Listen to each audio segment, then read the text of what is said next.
Bienvenue sur le monde des petits rêveurs, là où chaque conte t'ouvre une porte vers l'imaginaire. Installe-toi confortablement, l'histoire va commencer. Le jeu des silences rigolos. Le soleil brillait fort sur la cour de l'école des tournesols, transformant les graviers en petites perles scintillantes. Les cris et les rires des enfants rebondissaient sur les murs en briques, mêlés au claquement des ballons et au grincement des balançoires. Mila, 8 ans, surgit d'un coin de la cour, ses longues tresses brunes bondissant sur ses épaules. Ses yeux pétillaient, elle avait une idée. Une idée du genre qui transforme une récréation ordinaire en moment historique. « Noah, Sienna, Ewan, venez vite, j'ai un jeu, mais un jeu extraordinaire !» Les 3 amis levèrent la tête.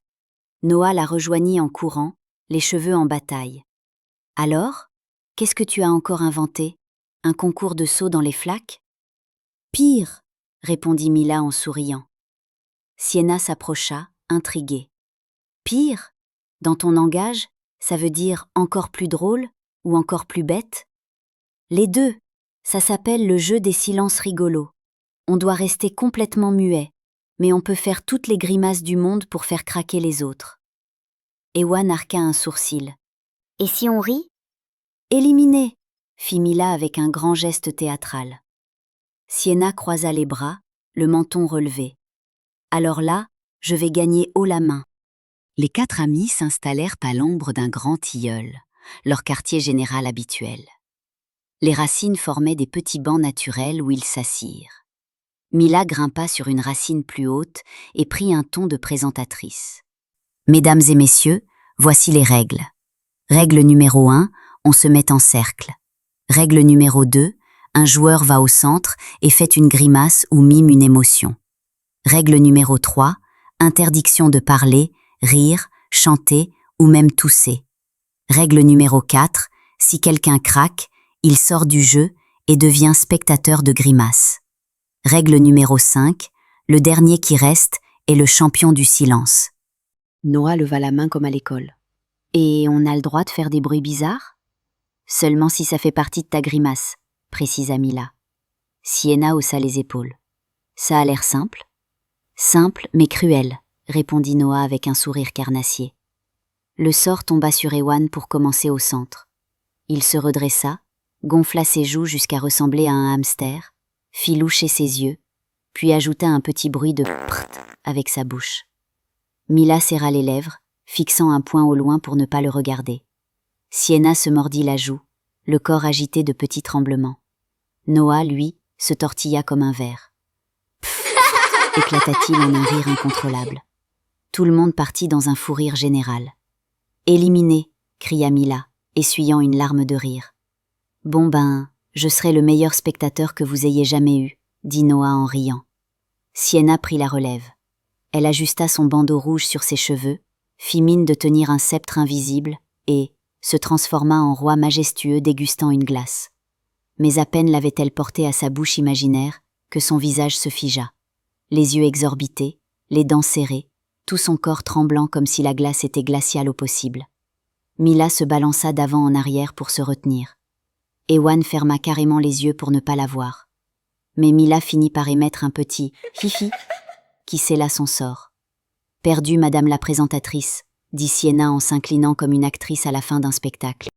Il ne restait que Sienna et Ewan. Sienna tenta le pingouin qui danse. Ewan ne broncha pas. Ewan fit le poisson hors de l'eau. Sienna tint bon.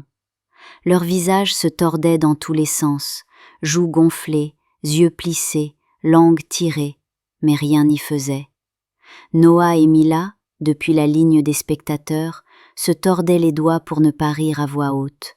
« On va jamais les départager », chuchota Noah. Et c'est là qu'un petit rouge-gorge se posa sur une branche, juste au-dessus d'eux.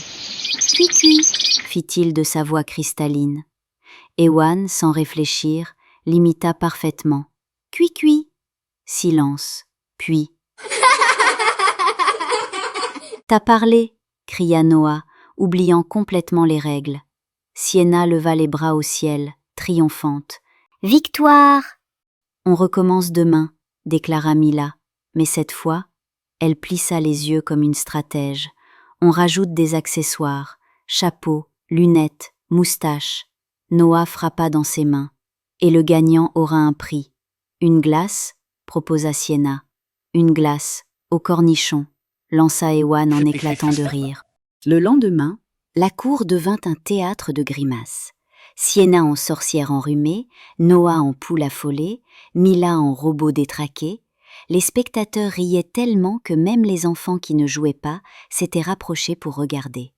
Et puis, au milieu du chaos, un petit CP, Léo, entra dans le cercle, l'air décidé. Il resta planté là, immobile, le regard fixé sur un point invisible. Pas un sourire, pas un froncement de sourcils. Même quand Sienna fit semblant d'éternuer dans un chapeau de cow-boy, il ne bougea pas. Au bout de 10 minutes, Mila baissa les bras. « Bon, je crois qu'on a un champion. »« Comment t'as fait ?» demanda Noah. Léo haussa les épaules, un sourire timide aux lèvres. J'imaginais que j'étais une statue dans un musée. Tout le monde éclata de rire, cette fois sans se retenir. Parfois, pour gagner, il suffit de rester calme au milieu de la tempête de fou rire. Et surtout, le vrai but, c'est de s'amuser ensemble. Bonne nuit mes petits rêveurs. Vous venez d'écouter une création originale, Le Monde des Petits Rêveurs. Si tu as aimé voyager avec nous, pense à t'abonner à la chaîne, à liker, à activer la cloche pour ne rien manquer et à partager. Tu peux aussi nous laisser un petit commentaire. Et qui sait, peut-être que la prochaine aventure sera la tienne. À très vite pour une nouvelle histoire.